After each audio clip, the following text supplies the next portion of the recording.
Hello, everybody, and welcome to the Friday edition of Moohead Radio. I'm your host, the Big and Furry Bovine, and today we're talking about the final Browns football game and all of the drama that's happening in Berea that makes the final game meaningless. Not that it wasn't already meaningless, but now it's even more meaningless. I'm alone, flying solo in the studio.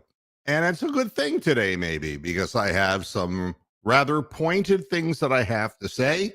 And when that's the case, people tend to yield the floor to me anyway. The first thing is the Jadeveon Clowney story. Hi, Amsterdam. How you doing? Double P, how are you?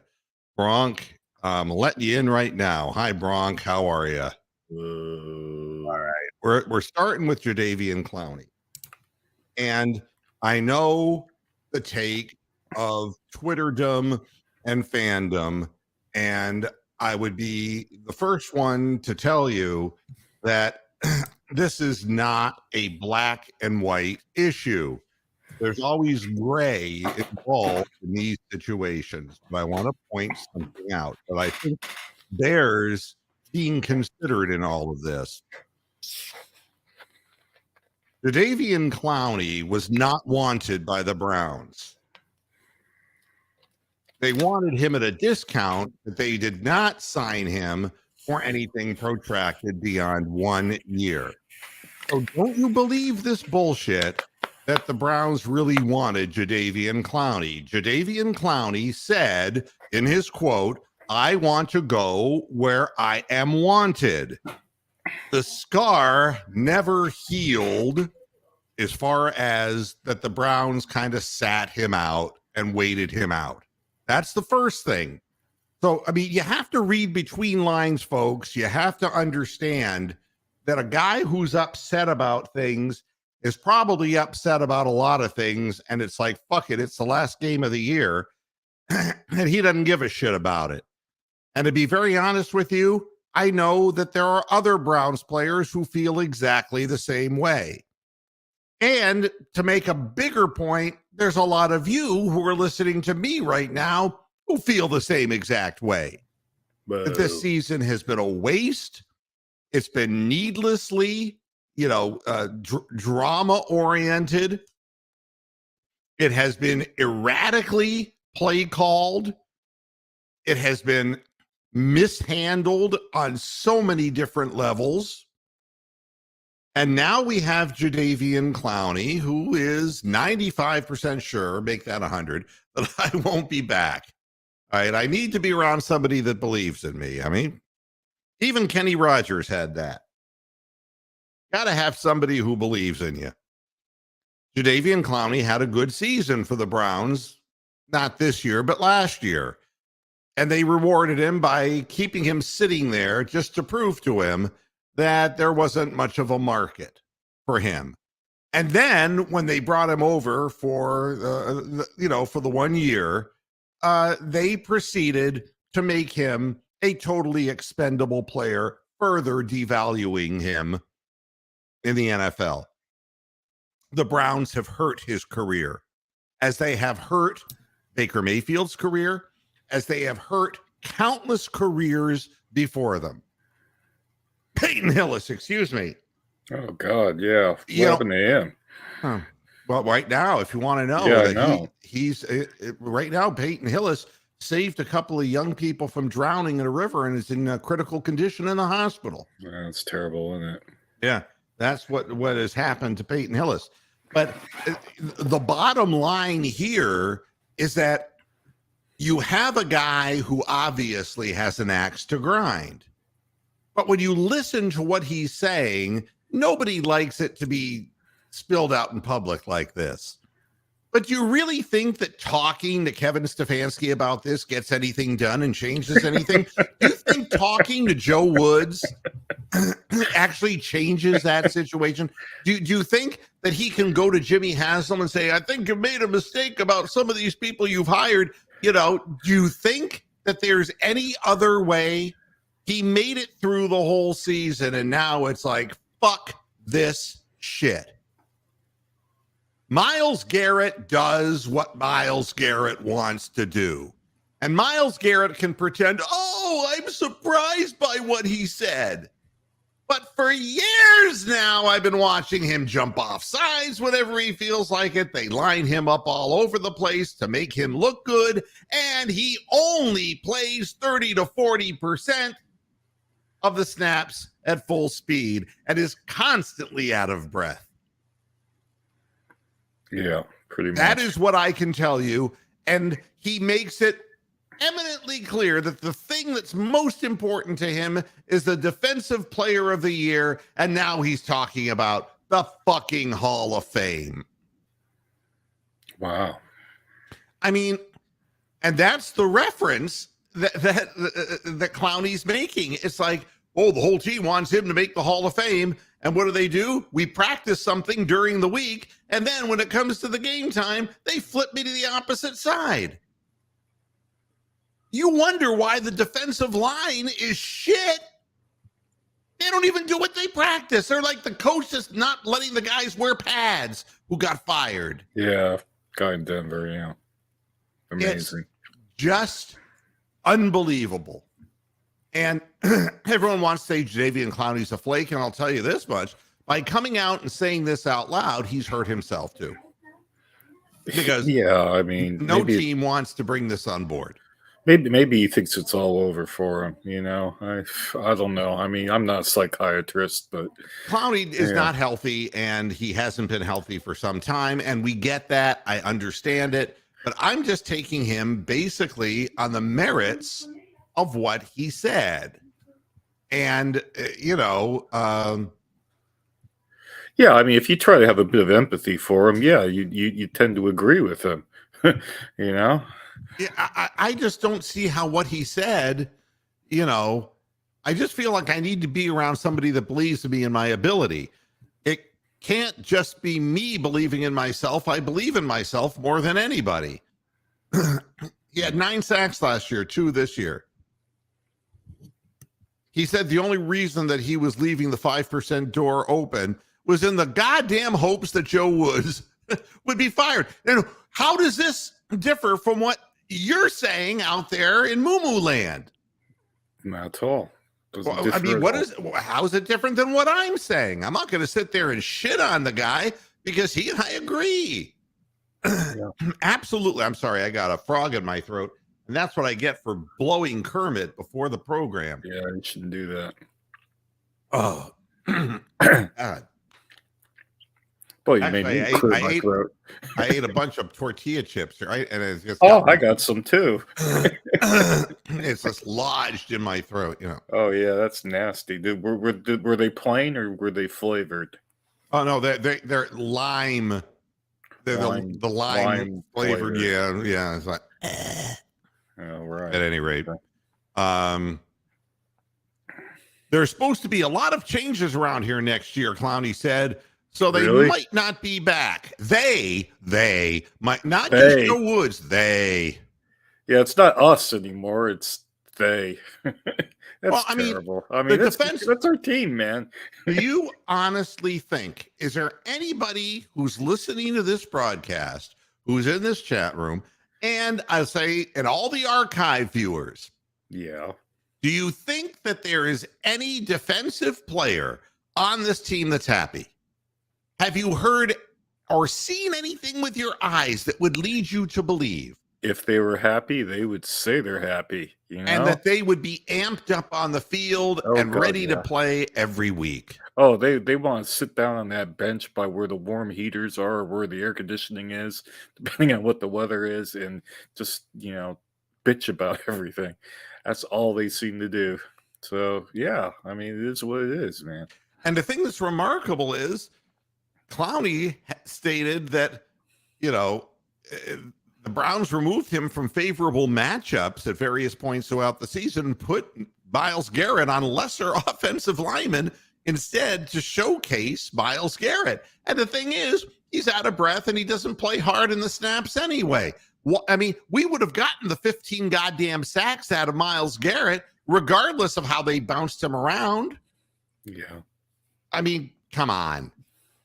If you allow the job to be easier for Myles Garrett, he'll take it. And let's not let Myles Garrett's comments afterwards, I'm confused. I'm not going to get into my discussions with any of our players throughout the course of the season, said Stefanski, who refused to answer any questions about Clowney. I mean, you know what Kevin's going to do. He sticks up for nobody. He does nothing. He says nothing. He inspires nobody. Yeah, he doesn't throw anybody under the bus, but he doesn't pull them out of the way of the bus either. He sort of just leaves them dangling on the edge to see where they're going to fall off or not.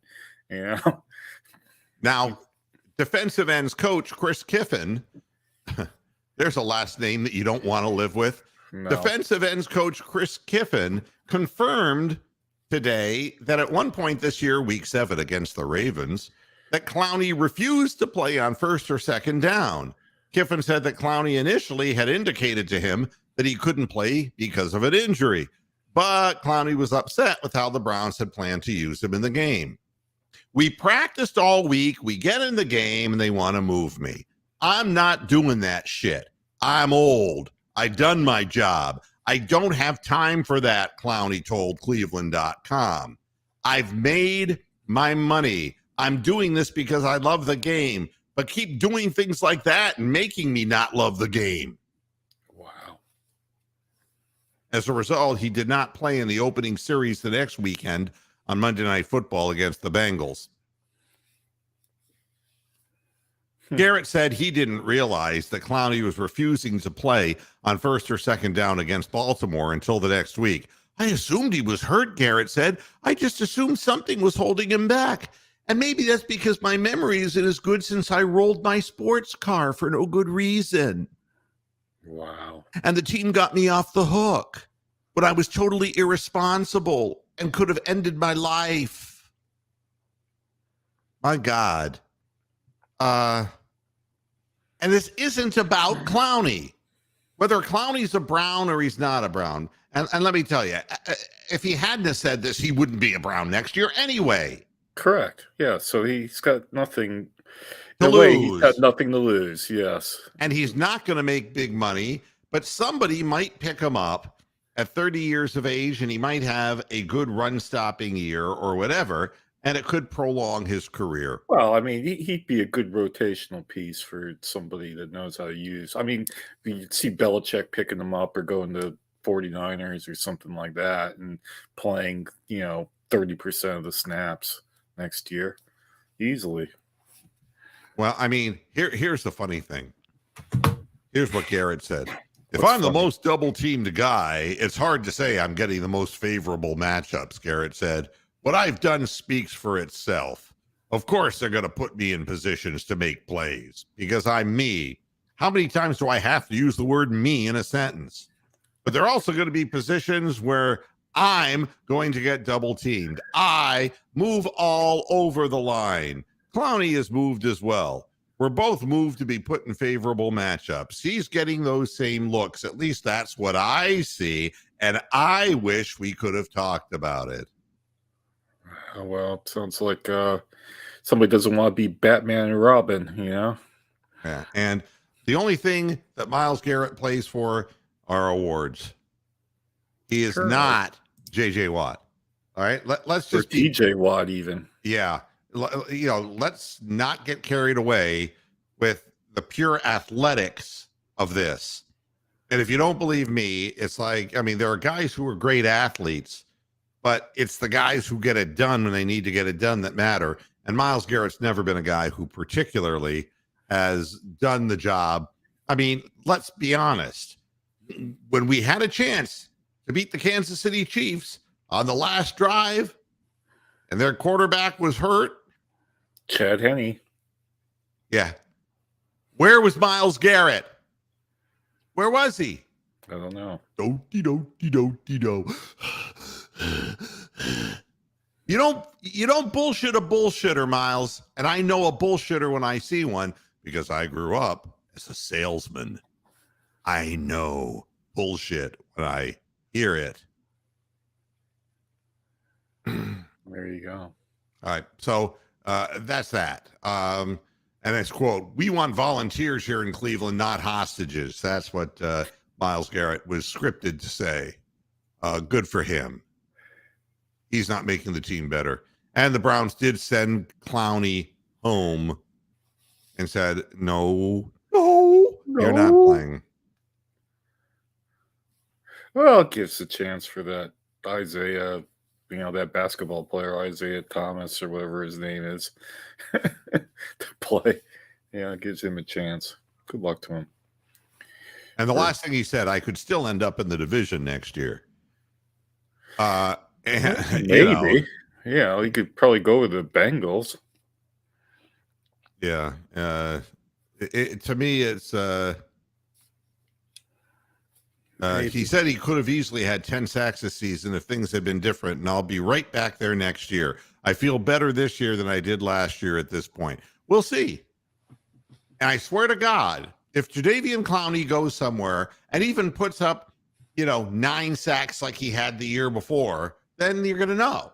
Yeah, exactly. You're going to know. So this isn't going to take long to figure out. Wow. And, again, you could make him a third down specialist to get to the quarterback and maybe make things a little simpler for him as he gets up in age. But to me, this is one of the stories that we're sick of. And there was a question asked on the remarkable portal site, cleveland.com, the home of the Cincinnati Bengals. The Bengals home site, yeah. Yeah, about why the Browns can't they can't be the same kind of team that Pittsburgh is.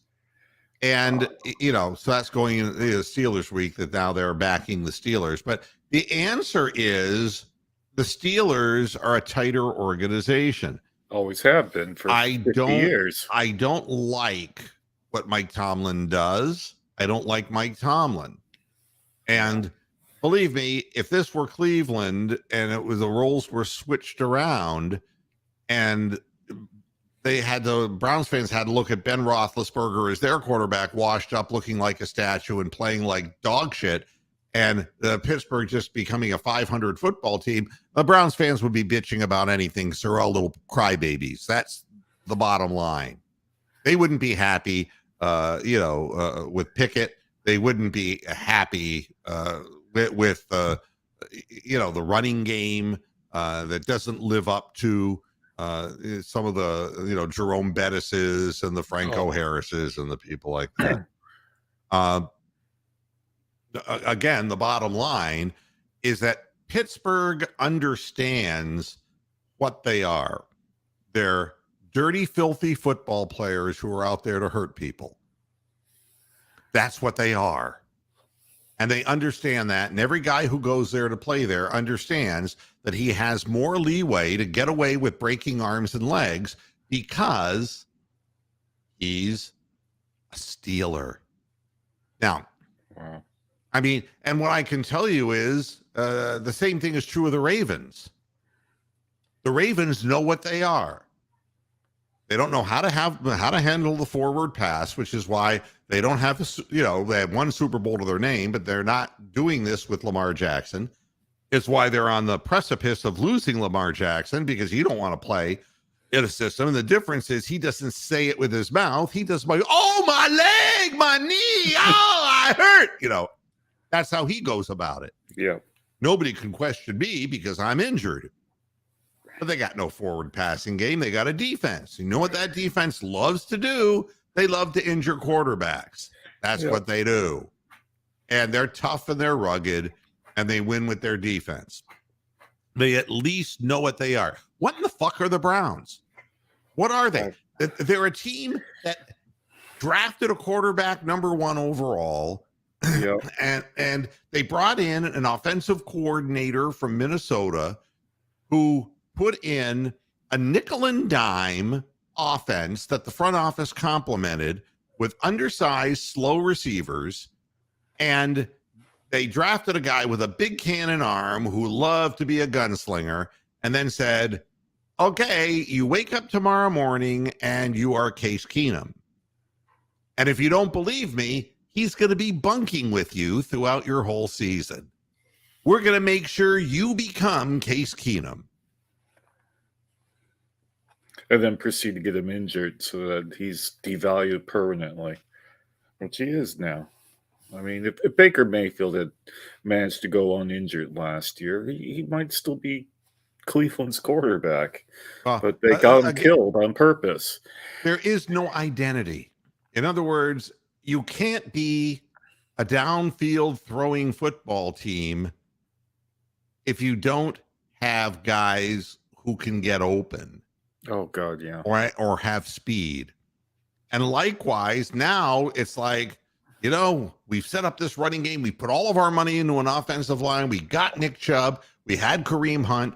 And so Jimmy Haslam says, I'm going to go ahead and spend $230 million for a downfield throw. Woo! There is no plan, no identity. And the defense has never wanted to play for Joe Woods.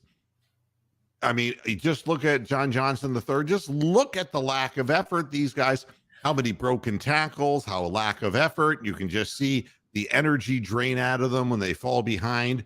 They don't want this. Yeah. So that's what I can tell you. And well, the other thing that bugs me is that every time we have the start of the game and we get the new sack of shit announcers from Fox or CBS or whatever, they go on about how great our vaunted offensive line is. And our offensive line has spent virtually 14 out of the 16, 17 games with one guy hurt. And Conklin is out again. Yeah, with one guy hurt. And then we're like leading the league in holding penalties that usually come on crucial second down or third down plays that kill us in the drives, that fuck us at the drive-through. And I'm sick of hearing about how great this offensive line is. And they're like Miles Garrett. It's like, oh, we're so great, but what have they actually done? I mean, well, what I can tell you is this. So Conklin's ankle's hurt, and now Denzel Ward is questionable. Well, and nobody wants to play this game. Yeah. I mean, Pittsburgh wins and wins easily. I don't even want to analyze this game. Well, we think that. I mean, we thought that last week that Washington was gonna blow us out. We both. I had no idea that the schmuck coach was going to put Carson Wentz out there. Yeah, I mean, it's unlikely that Tomlin's going to make some very crucial, substitution errors or game management errors like Ron Rivera did. But I'm not willing to write off a Browns win as quickly as you are. I think we've got. I think in Pittsburgh at a game that mathematically they're not eliminated yet. They're going to have a big game, and they are going to try to do whatever damage they can do to Deshaun Watson, and they're going to run over us. I mean, we've only really seen Pittsburgh play against Baker Mayfield for the past 4 or 5 years, and one game of Jacoby Brissett.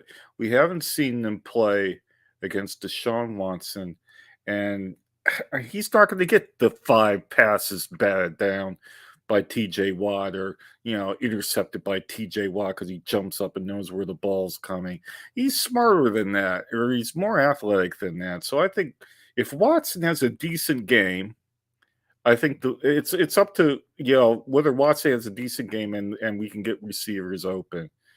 If he plays like they did in the second half against the Redskins, I think the Browns have a chance to win, but it's going to be a low-scoring game. And here's what I believe, and it's all I'm going to say about the game on Sunday, because it's meaningless. It doesn't mean a damn thing to me. This isn't a rivalry. 2 bottom-feeding teams, and Pittsburgh may have has exceeded their expectations, and the Browns have not. I think that that's pretty much the way the season ends up. It's nothing new. What I can tell you is this. These players want to go home. And Denzel Ward should be playing. And this whole thing of, if you have pride in what you're doing, and this whole notion of, oh, the Browns are embracing their role as spoilers. I mean, this is not a spoiler situation. You're supposed to No. be a better team than the Pittsburgh Steelers, and you're supposed to be able to beat them even if you play in fucking Timbuktu. Yep. This is not something, but We're supposed to have the better roster. Absolutely. If that's what you're yep. saying. That's Our the bottom roster's line is we got yeah. better players, and we have a better quarterback. We have better running backs. We have a better offensive line. And what we don't have are players with spirit. And we haven't had players with spirit this year at all. And I want to point out to any Steeler fans that might be listening to this, not just now, but in the archive form, that you've seen it too. Any team, I mean, the reason they always talk about locker room fodder and, people, the opponent always hanging up quotes. Yeah. You know what we just provided them with? Clowney just provided them with, oh, there's acrimony in that locker room, in that organization. We're going to go out there and we're going to rip the flesh off them like wild weasels. That's what we're going to do. We've seen it quite a few times last game of the year with the Steelers and then ripping us a new asshole. It's happened more occasions than I care to mention. But I want to talk directly to the Pittsburgh fans and say, when you saw the first snap go over to Big Ben's head and you saw that he didn't even dive to recover the fumble. Yep. And that, didn't you really think to yourself, God, these people think they can beat the Cleveland Browns in their sleep? Yep. And they totally misjudged the situation. They were down 28-0 before they, woke up. It was just absolutely crazy. Then they came back and nearly, had a chance. The game they would have won the game had they just been prepared. And the Browns are not prepared. They're not emotionally prepared. They're not physically prepared. They're wondering whether they're going to have to look at Joe Woods again for another year next year. The defense that should make this a close game won't, because suddenly Pickett's going to have a big game and they're just going to run rampant over a Browns team that just wants to go home. They just feel the same way Jadeveon Clowney does. They've just had enough. And many of them will not be invited back next year. And that's why you can never seemingly get a foothold. Now, David Talevsky is talking about something that, we know with the horrible incident of cardiac arrest in the Buffalo-Cincinnati game that got that game suspended. The good news, the player is doing much better. He's actually communicating and speaking and writing, and they've taken the tube out of his throat and he's breathing on his own. And that's just as good a news as I could possibly hear. What I have a problem with, and I've talked about commentators like Rich Eisen, who got up on his soapbox about Deshaun Watson, made a total ass of himself, and a self-righteous little prick. And then I have to listen to Skip Bayless. Basically, you see him tweeting that the NFL should never have suspended the game. And, did he really? I didn't know this. Did he actually say that? He tweeted it, and he said that it was the wrong thing to do. And then and then Shannon Sharp, the guy who broadcasts with him on the show, Uncontested, I believe the name of the program is. Okay. The I don't get Fox the sports things here. And and Shannon Sharp didn't come on the show the next day. He pulled a Clowney, all right? Yeah. Because it's like, I'm not going to sit here and listen to that shit. He comes back the second day, though, after Fox says, get your ass to work. And he comes on and he's granted time by the network to do a monologue. But Bayless won't let him finish the monologue. Wow. Bayless interrupts him and says, you are not going to get me to take my tweet back. And he proceeds to double down on it and say, I am standing pat with what I said. That is undisputed. Thank you, Rick May. Wow. And that is how I feel. And you know something? In any other time in history that I have been alive, he would have been fired. But Yeah. he's still there. And Wow. you know what that tells me? It tells me that it's more important to draw one more point of audience share than it is to help a guy who may be dying along in a situation and to try to change the conversation into something that draws attention to you instead of the person who's had a horrible accident on the field. That's Yeah. what it is. And Bart Scott was something that I brought up. Bart Scott, former Ravens linebacker, had his take on this situation and proceeded, and these shows are watched by a lot of people. Okay. And he went after, you know whose fault he said it was that the guy had cardiac arrest? Whose fault? T. Higgins, the receiver. Why? I Because saw the when play. he dove and he turned his head back in and it caught him in the chest and that caused his heart to stop beating. Thank you, Dr. Scott. Wow. And Well, then there'd be people dying left, right, and center during every single NFL, college, and high school and Pee Wee game. yeah, I That's mean, ridiculous. and so that becomes the new take.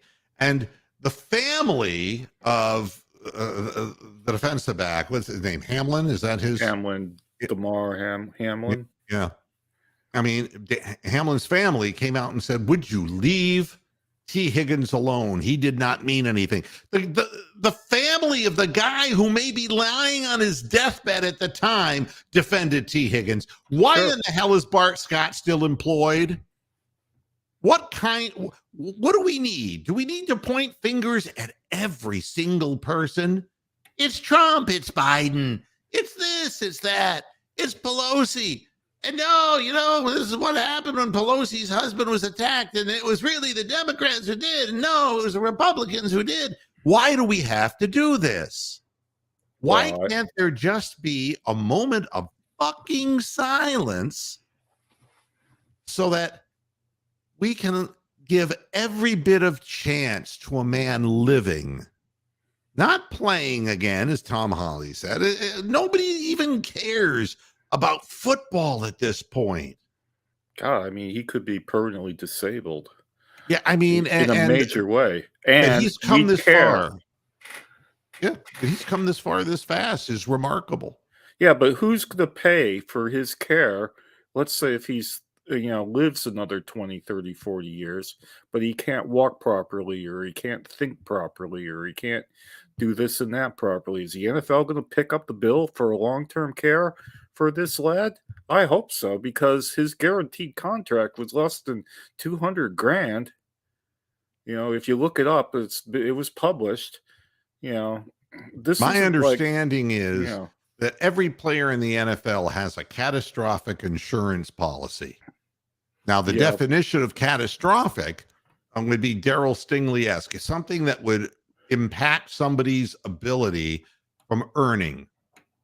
Okay. And not just in football, but I mean, if you. Yeah, from life. Yeah. You wouldn't be able to get a job done at Amazon if you can't walk or can't lift things or can't do that. The fact, again, Tom, I think you're incorrect about the coverage issue. I think that every professional football player has that coverage. The question is, does his injury, if you will, or his circumstance meet the requirements of that policy? And we don't know the answer. I don't know that's the ridiculous aspect of health insurance, which could get me on a 20-minute long monologue about how shit health insurance is, and you don't really want to do that. And what David is saying is true. I've watched Bart Scott defend the Ravens to all ends, and he did. He wanted Burrow hurt. I mean, this is the kind of thing that there's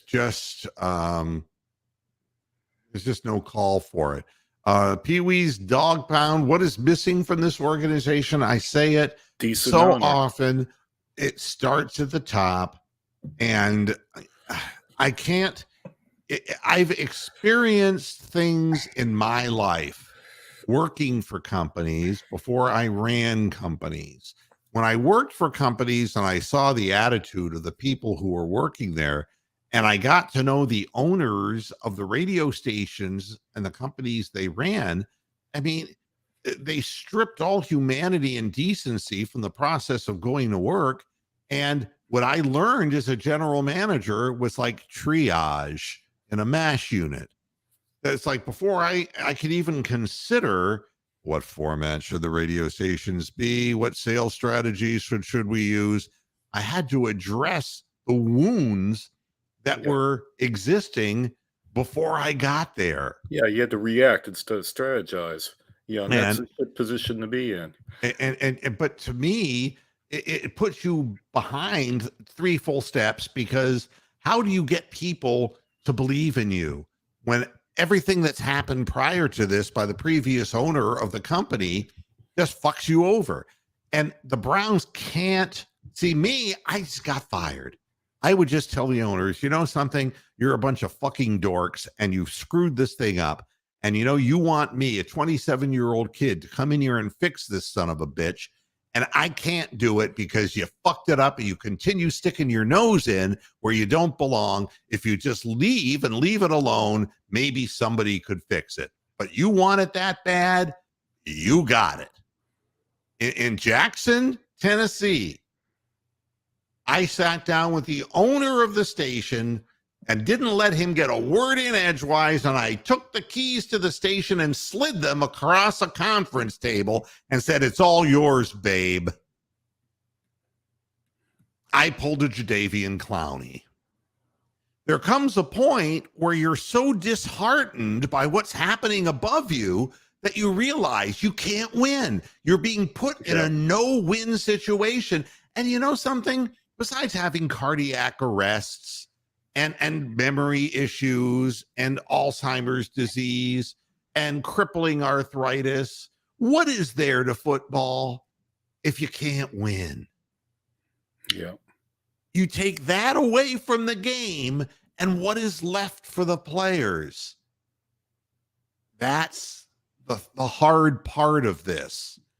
So, my feeling about what's missing from the organization, at the top, a person who understands that it's not all about money.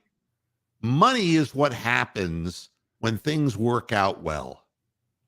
And the message that I would be giving every professional athlete, whether they're basketball players or baseball players or football players, is that I understand that you may not be here forever. You may find yourself at the end of a contractual situation.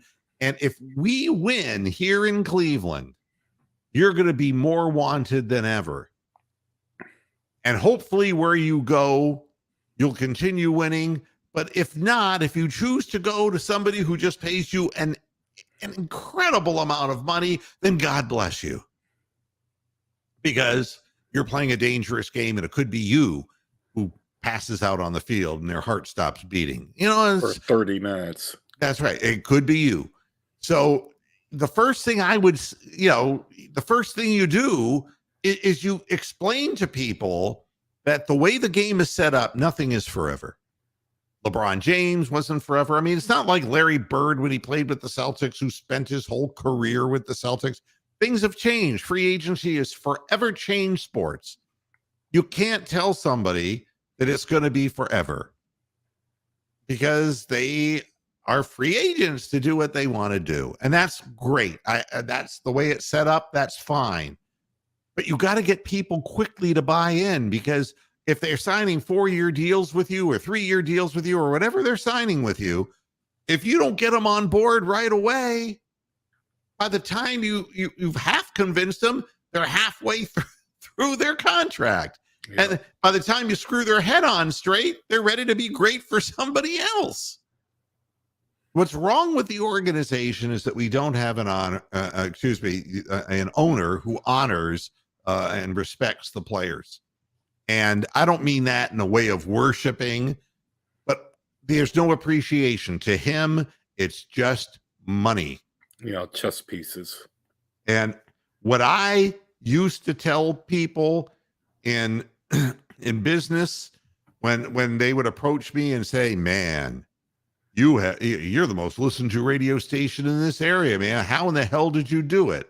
And I would just smile and I would say, "No applause, just throw money." And then I would just shake my head. I'd say the bottom line is the money is what comes of winning. Absolutely. It's a byproduct of success. It isn't success. That's right. And that's what our owner And doesn't people need to comprehend. understand that. Everyone should understand that. He That has is a something God that your complex. parents should tell you, A lot of these owners are just in it just to be able to rake in the money from all of their promotional gadgets that they sell to the public. They're increasing prices for food. They're increasing amounts of money from televising their games. They just, it's more important that they negotiate a great network deal than it is that they fucking win. And that's why the New York Jets and the Washington Commanders and the Cleveland Browns and the Carolina Panthers and all these teams are just perennial losers because they're still making money. They're not losing in the eyes of Jimmy Haslam. They're not losing because he has everything that he wants in life. And their value of their franchise keeps going up and up and up with no means of visible support whatsoever. That's right. And that's it's sickening, really, is what it is.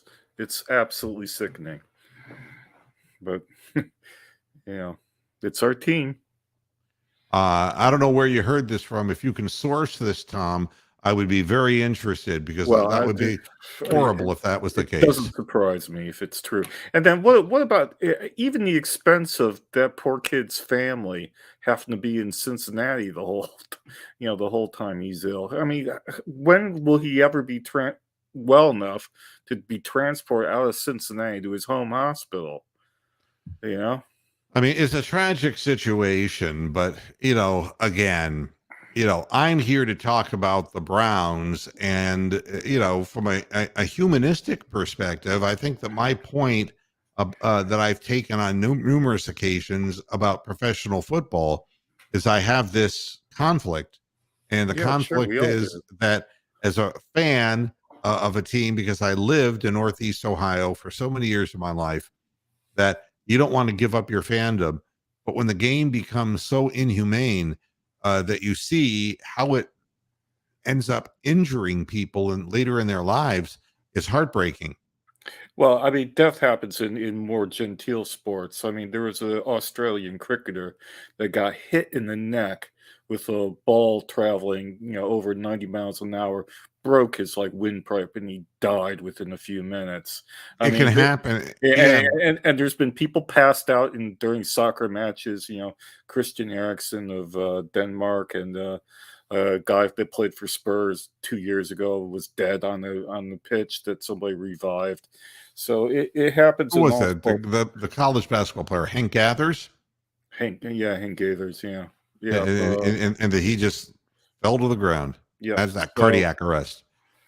It can happen. But the problem with football is the catastrophic, neck and, leg injuries and, No, your average lifespan is 57. The CTE, yeah. That's it. So there you have it. I mean, you got to make it somehow worthwhile to players to play this awful game. And winning is not about the owner making money. The owner will make money the more he wins, and he's just not smart enough to understand that. Well, nor is he smart enough to know how to win. The game will kill itself once young kids don't play it anymore because parents protect them from playing it. I mean, at some point, parents are going to see that the game's too violent to let little Johnny play and let little Janie play. That I saw that Harry Carson, the former New York Giants linebacker, prohibited his son from playing football. Yeah, I mean that's good parenting, by the way. That's the game will die off from kids not playing it because it's being seen as too dangerous. And the reason why the NFL is desperate to move it to Europe and to other countries is just like the cigarette companies did when American cigarette people started realizing that it was causing cancer to Americans. They decided to export cheap cigarettes to the third world, to Europe, to Africa, get everybody there smoking so that they still had markets. Yeah. And that's what the NFL is doing. They're exporting their CTE and their brain trauma to other continents. Good Now, luck the to them. Dolphins, by the way, are going to start Skylar Thompson against the Jets because Teddy Bridgewater's not ready to play. And of course, Mr. Concussion isn't ready to play. And now David is saying in the chat room that if Miami loses to the Jets, they might fire Mike McDaniel. So, I Wow. mean, it would He's be a hard for decent me to coach. believe after the whole thing that happened with their previous coach, if they're going to blow this guy out that fast. That would really make you wonder. And then, of course, and the very next thing, then Sean Payton's name comes up. We know. If Sean Payton was the answer to every problem that organizations had, it would be an easy fix. But we don't win in Cleveland because that's it. That's what happens when you have an owner who's short-sighted. And, I've had, believe me, living in Flint, Michigan for almost 10 years and taking a radio station from a bottom rating up to a higher rating and running revenues up in that thing, 9.5, 10 years of that. Things take time. And when you make good decisions, it pays off in the end. Yeah, it's a And byproduct. Yeah. and you know something? The thing I'm most proud of from my career is not the money that I made. That's not what I'm proud of. What I'm proud of is that the people who I worked with and who worked with me, we still communicate all the time on social media. Sure. And that those people made a difference in my life and I made a difference in their life. That was the important part of this. And there's just none of this with the Browns. There's no sense of family. There's no sense of closeness. And I'm saying with free agency that kind of made it a different kind of game. But you're in the trenches. 11 men on offense, 11 men on defense, guys coming in and out of the game. Communication is of the utmost importance. And when people are unhappy with one another, they don't communicate as well. And you wonder why we have all these communication breakdowns. This is all part of the equation here. It's just from the top down, it is rotten. Yeah, it's been the defense that's been mainly responsible for the losing that's gone on this year. You can't blame the suspension of our quarterback number one, or you can't blame other things as much as you can blame the defense. We kind of looked this up, Tom, and I was talking to somebody who, because I asked a question because of the charity, Hamlin's charity, which is children's toys charity, and that there has been up to $7 million in donations in light of what happened to him. That would it be at all considered acceptable if you use that money for treatment and to survive and live out his life? Wow, it's an interesting there's question. a subject. Yeah, and that there's a lot of. But what I was told by somebody who's smarter than I am about these things is that coverage policy runs across because of the NFLPA.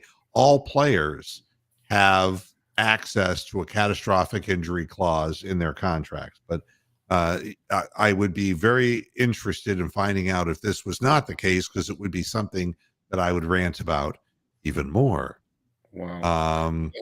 For his family's sake, I hope that there's anything that he incurs gets covered. And Double P has his. I watch the NFL knowing accidents like this can help people who hate Deshaun and want to be righteous. where are fans saying they won't watch anymore, but they lack consistency? And, the bottom line is, I think we all want to watch the game. I mean, it's kind of like watching, you know, It's entertainment, and it can be beautiful at times. A perfect run, a beautiful pass play, a pick six. They can be exciting moments to watch. it's like, I've done this before, and I'm not going to burden people with old stories about some of the emotional moments in sports that made sports worth watching for me. But one of them happened with Donovan Mitchell the other night. Oh I God, mean, yeah, and that was going on at the same time that this poor lad was dead on the Cincinnati field. Donovan Mitchell was putting up 71 points. there is something that is glorious about athletics, and it's something that when we see somebody dig so deep into themselves, that we have this inner feeling that we wish it could be ourselves, and we relate to that kind of thing. And to say to somebody you can't, you should just stop watching, or if people say I'm going to stop watching because they can stop watching, I don't understand why somebody would say I'm leaving the Browns, so I'm going to become a fan of wherever Baker Mayfield goes. I don't quite understand that. uh and if you didn't see the headlines, and I'm going to point out about the Carolina Panthers, because there is never a thing that a dumb owner, in this case David Tepper, the owner of the Panthers, he's secretively talking to Jim Harbaugh, you know, and then it comes out that the University of Michigan is going to be sanctioned for violations.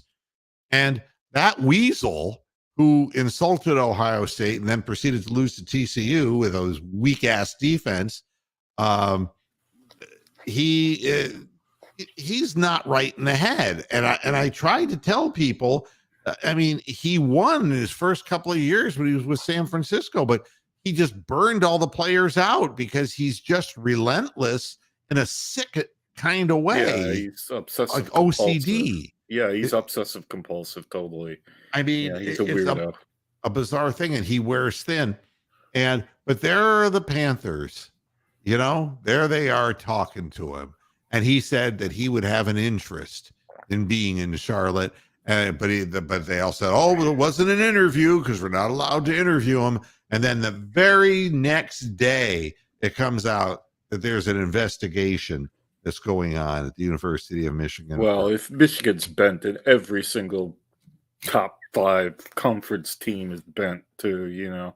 So there you go. I mean, the whole college football, we could rant about that for ages about how corrupt it is.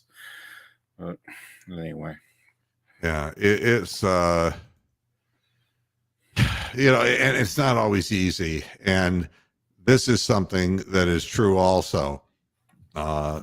Lee St. Michael's, my former program director in Flint, Michigan, while we're talking about the past, and my former co-host, an original co-host on Moohead Radio. yep. Yesterday was his birthday. He passed away of a brain bleed, and years ago.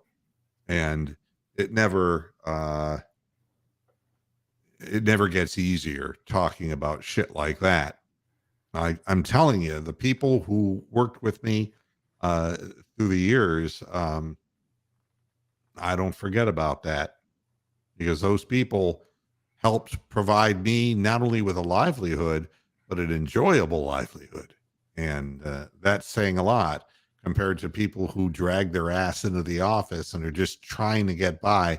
I was loving every minute of what I did. Will the Browns win a championship in my lifetime? I can't tell you what my lifetime's going to be. I'm 65 years old. They already have, 1964. Now, if the interesting thing is, my father is 92 and still going. If I could make it to 92, that would be great. But is that enough time for the Browns? I don't know. I don't know. It all depends on whether Jimmy Haslam outlives us or not. I think we're all in the same boat there. Yeah.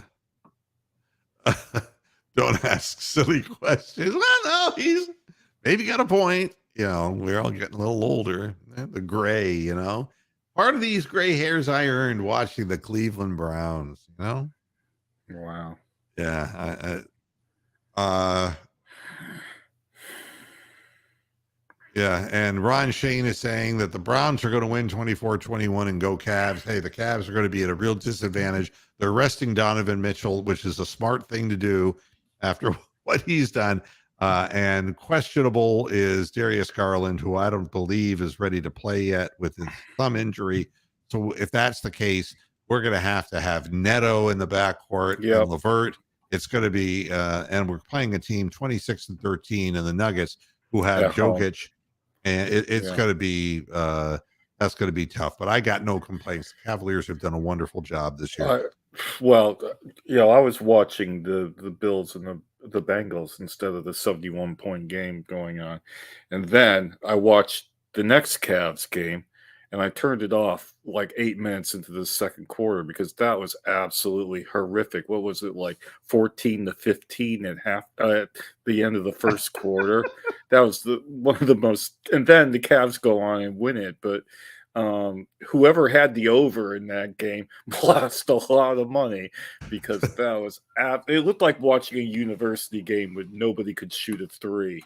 It was absolutely terrible game. What I said to a friend had to be the comment of the night. I said, I thought I was watching an Otterbein College game. Yeah, it looked like Division III shooting going on there. It was terrible. It was like the Cavs were like 0 for 9, but only like 1 point down. It was absolutely shockingly bad.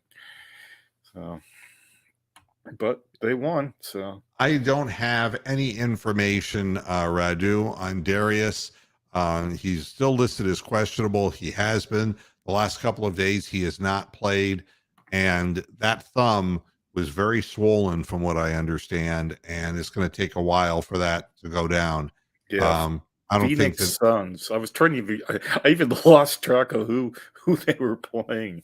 No, tonight we're playing the Denver Nuggets. Yeah, yeah. That horrible game the other day was against Phoenix. Yeah, and it was, without Devin Booker, the Suns are lost offensively, and the they sad had part like of it is that 24-second violations, like crazy. Their coach was like, Chris Paul scored 26 points, and he was doing everything he could, and it's like the last play of the game, they went to Michael Bridges, who couldn't hit the broadside of a barn or throw the ball into the ocean. Yeah. And, I felt bad for Chris Paul.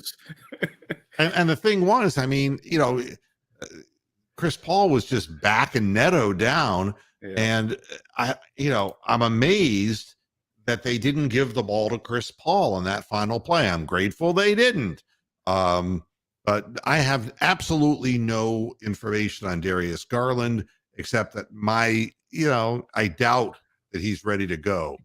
Well, to show how old I am, every time I see the name Garland, I keep thinking of Wayne Garland. Oh, my arm, my arm.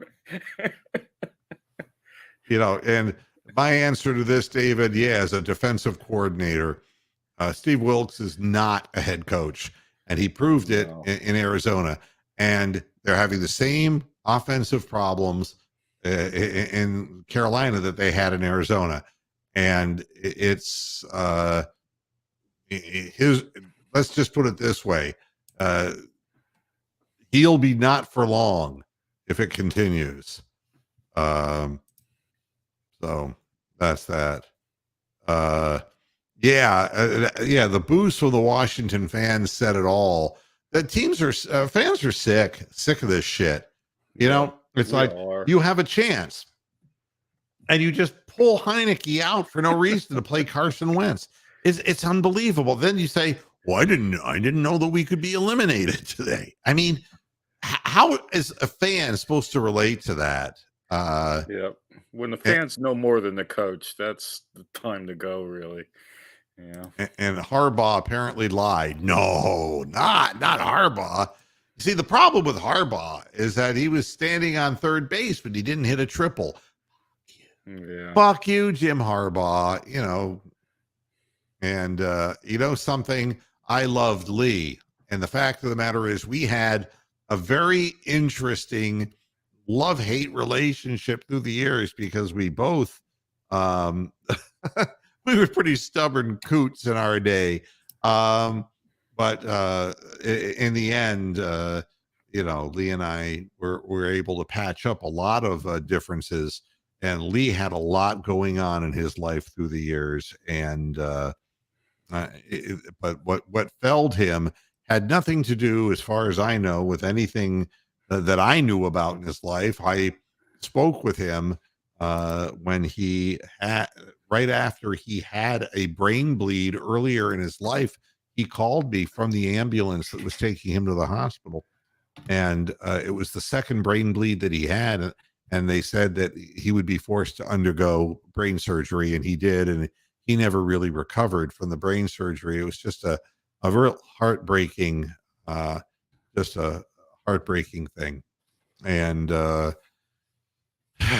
don't even want to talk about it, to tell you the truth. Yeah. Christopher Milton Sr. Saying the Browns are going to win 24-17. I got to pick a score, and I'm going to say Pittsburgh 27 and Cleveland 17. And I don't know what the weather is supposed to be like. It's going to be cold, but it's not going to rain. It's not windy, so it should be ideal weather for Miles Garrett. So it'll probably be about 40 degrees and 10-mile-an-hour winds and cloudy, and so And I think the Browns are going to win.